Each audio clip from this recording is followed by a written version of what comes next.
Sir आप पीछे घूम जाइए तो हम दिखा सके अपने दर्शकों कि उन्होंने कितने जो शहीद हुए हैं हमारे जवान, उनके नाम भी अपने पीछे टैटू गुदवा रखा है। याद रखिए, इस तिरंगे की खातिर हमारे जवानों ने जान दे दी देश के लिए। कृपया उनकी शहादत को ऐसे मजाक मत बनाएं। मैं गर्व करता हूं तमाम उन माताओं को जिनका लाल देश के लिए शहीद हुआ है। मैं गर्व करता हूं उन बहनों पर जिनकी कम आयु में सिंदूर उजड़ गया है।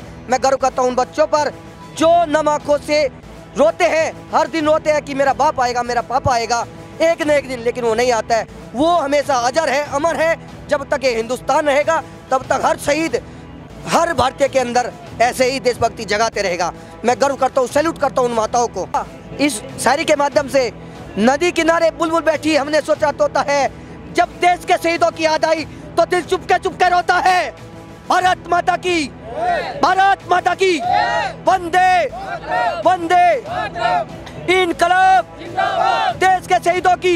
जब शहीद का मैटर आता है तो आप तो दिखा देते हैं कि हमारे देश के शहीद हुए हैं, उसके लिए आप सिर्फ उसी दिन अपना देशभक्ति दिखाना चाहते हैं जिस दिन वो शहीद हुए हैं। और आज तारीख है 14 फरवरी। आप में से कुछ युवा आज सोचेंगे कि आज 14 फरवरी है तो इस दिन को कैसे याद करते हैं, आज वैलेंटाइंस डे है। लेकिन कुछ जो देशभक्त हैं, सच्चे देशभक्त हैं, उस दिन को एक काले दिवस की तरह मनाते हैं। उस काले दिवस को मनाने की जो वजह है वो है 14 फरवरी 2019 को हुआ पुलवामा हमला। जी हाँ, जहाँ कश्मीर में हमारे 40 सीआरपीएफ के जवान शहीद हो गए थे। शायद धीरे धीरे लोग उस शहीदी को भूलते जा रहे हैं, लेकिन अभी भी कुछ देशभक्त मौजूद है जिनको याद है कि आज 14 फरवरी काला दिवस है। ऐसे ही एक शख्स हमें मिले हैं कनॉट प्लेस में, जो अपने हाथ में तिरंगा लिए मौजूद है। और आप देख सकते हैं उन्होंने अपनी छाती पे शहीद भगत सिंह का टैटू करवा रखा है, जो उन्होंने हाल ही में अभी करवाया सर। उन्होंने लिखा वी सपोर्ट भगत सिंह। इतना ही नहीं, सबसे पहले मैं उनसे दरख्वास्त करूँगा सर आप पीछे घूम जाइए तो हम दिखा सके अपने दर्शकों कि उन्होंने कितने जो शहीद हुए हैं हमारे जवान, उनके नाम भी अपने पीछे टैटू गुदवा रखा है। आप देख सकते हैं लिखा है पुलवामा वंदे मातरम, और सारे जो जवान शहीद हुए थे उनके नाम हैं। तो चलिए हम सबसे पहले इनसे बात करेंगे, ये कौन है शख्स और क्यों इस तरह से खड़े हैं कनॉट प्लेस में। भाई साहब घूम जाइए, क्या नाम है भैया आपका? मेरा नाम विजय हिंदुस्तानी है और मैं आपको बता देना चाहता हूँ, इधर गाने चल रहे हैं, लेकिन उन माताओं से पूछकर देखो जिनके लाल तिरंगे पर लिपटकर 14 फरवरी 2019 को आए थे। मुझे दुख होता है कि हमारे देश की जनरेशन किस तरफ जा रही है। आज हमारे लिए काला दिवस है, कहीं ना कहीं आज युवा गलत डायरेक्शन में जा रहा है। मैं कहना चाहता हूँ सभी देशवासियों से, याद रखिए, इस तिरंगे की खातिर हमारे जवानों ने जान दे दी देश के लिए। कृपया उनकी शहादत को ऐसे मजाक मत बनाएं।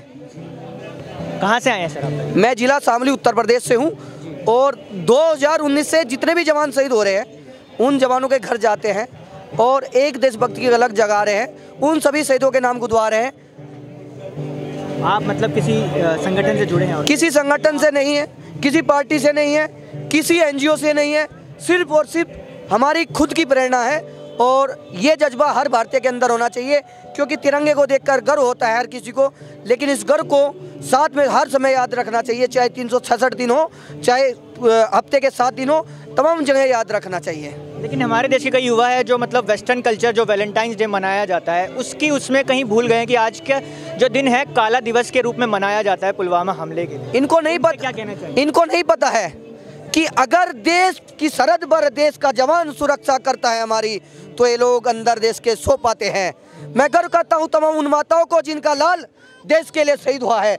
मैं गर्व करता हूँ उन बहनों पर जिनकी कम आयु में सिंदूर उजड़ गया है। मैं गर्व करता हूँ उन बच्चों पर जो नम आंखों से रोते हैं, हर दिन रोते हैं कि मेरा बाप आएगा, मेरा पापा आएगा एक न एक दिन, लेकिन वो नहीं आता है। वो हमेशा अजर है, अमर है। जब तक ये हिंदुस्तान रहेगा तब तक हर शहीद, हर भारतीय के अंदर ऐसे ही देशभक्ति जगाते रहेगा। मैं गर्व करता हूँ, सैल्यूट करता हूँ उन माताओं को। चलिए, ये प्रेरणा कहाँ से मिली आपको इस तरह खड़े होने की, शर्ट निकाल कर और पीछे टैटू करा के? कुछ इसके पीछे कोई कारण, मुख्य कारण ही है, हम अभी शहीदों के कार्यक्रम से आ रहे थे, कुछ लोग रोज ले रहे थे, कुछ प्यार का इजहार कर रहे थे। अरे भैया, ये हमारी भारतीय संस्कृति नहीं है। तो आज देश के 40 जवानों ने शहादत दी थी इसी दिन, और आप भूल गए उनकी शहादत को। अरे उन माताओं से पूछकर देखे जिसका लाल गया है वो आज भी रो रही है, और जब तक जिएगी तब तक रोएगी। मैं कहता हूँ हमारा देश किस तरफ जा रहा है, और कहीं ना कहीं देश की मीडिया भी इसको धकेल रही है। मैंने रिक्वेस्ट की देशभक्ति का गाना चलाए, उसमें से 10 प्यार के गाने चल रहे हैं। अच्छा, आपने रिक्वेस्ट करी थी कि देशभक्ति का गाना बजाया जाए, लेकिन नहीं चला। नहीं चला। नहीं क्या चला। कहा उन्होंने आपसे? दोबारा से फिर प्यार का गाना चलाए। क्या हम अपने देश के लोगों को किस तरफ लेकर जाना चाह रहे हैं, आप सोच सकते हो। मैं दरख्वास्त करना चाहता हूँ देश की मीडिया से, देश के लिए जे देश के लिए मरे, क्योंकि आपकी टीआरपी देश के उन शहीदों से, उन परिवारों से और जो देश की सुरक्षा करते हैं उनसे बढ़ती है, ना कि इन प्यार भरे गानों से और नेताओं की चापलूसी करने से। एक मैसेज अगर आप देना चाहें जो शहीद हमारे जवान हुए, उनके परिवारों को, उनके बच्चों को, एक अगर मैसेज देना चाहें आप हमारे चैनल के माध्यम। मैं कहना चाहूँगा इस शायरी के माध्यम से, नदी किनारे बुलबुल बैठी हमने सोचा तोता है, जब देश के शहीदों की याद आई तो दिल चुपके रोता है। भारत माता की, भारत माता की, वंदे वंदे, इनकलाब, देश के शहीदों की। आप देख सकते हैं कि किस तरह से इन भाई साहब ने माहौल बना दिया है आसपास देशभक्ति का। और भी लोग मौजूद हैं, उनसे भी बात करेंगे। सर, 14 फरवरी काले दिवस के रूप में मनाया जाता है, वहीं हमारे देश के युवा वेस्टर्न कल्चर की तरफ अग्रसर हैं, उसको वैलेंटाइंस डे की तरह मना रहे हैं। वो जो ब्लैक डे है जिसकी तरह मनाया जाता है उसको भूल रहे हैं। तो इस पर आपके क्या विचार हैं, किस तरह से? मैं एक बात कहना चाहता हूँ कि भाई साहब ने बहुत अच्छा मुहिम छेड़ा है। आज देश का युवा अपनी नौकरी के लिए लड़ रहा है, अपने सुख सुविधाओं के लिए लड़ रहा है और अपने हर ज़रूरत के चीज़ों के लिए लड़ रहा है। आप जब शहीद का मैटर आता है तो आप तो दिखा देते हैं कि हमारे देश के शहीद हुए हैं, उसके लिए आप सिर्फ उसी दिन अपना देशभक्ति दिखाना चाहते हैं जिस दिन वो शहीद हुए हैं। पुलवामा अटैक हुआ, पुलवामा अटैक होने का अभी तक हम लोग को निष्कर्ष नहीं मिला है कि उतना RDX लेके कोई कैसे घुस सकता है। जहां एक पंछी एक पॉकेट में, एक आदमी एक गुटखा का पैकेट लेके नहीं आ सकता है, वहां उतना टन RDX कैसे पहुंचा। तो देश को और देश के युवा को इसके लिए भी आवाज़ उठाना चाहिए कि जो 40 जवान शहीद हुए वो रण क्षेत्र में शहीद नहीं हुए थे, वो निर्दोष थे। और एक सरकार और एक पॉलिटिकल सिनोनिम के अंदर जो एक डिप्लोमेटिक डिसीजन होना चाहिए, जो घेराबंदी होना चाहिए, उसमें हमारे शासन में जो मौजूद हैं वो विफल हुए हैं, जिसके कारण वो निर्दोष 40 जवान शहीद हुए हैं। मैं यही कहना चाहूँगा। प्रशासन की विफलता का ये नतीजा है कि हमने अपने 44 जवानों को खो दिया हमने। बस यही कहना मौजूद, उनसे ही बात करेंगे। क्या सर लगता है आपको ये जांच का विषय है?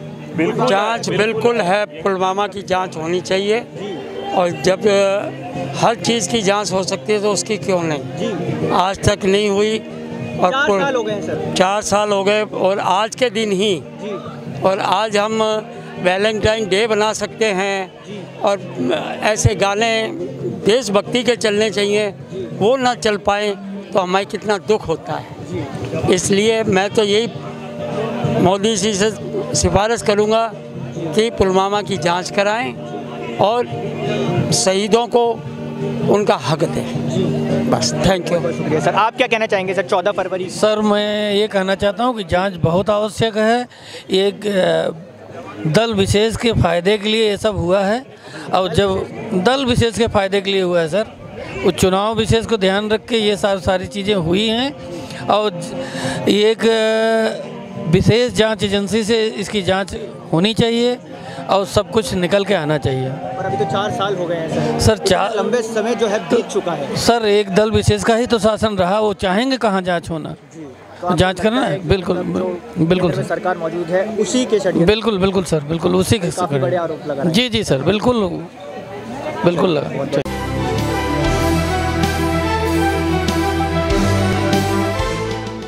अगर आप ये वीडियो YouTube पर देख रहे हैं तो हमारे चैनल को सब्सक्राइब कर बेल आइकन दबाना ना भूलें। अगर आप हमारी वीडियो को Facebook पर देख रहे हैं तो हमारे पेज को फॉलो और लाइक करना ना भूलें।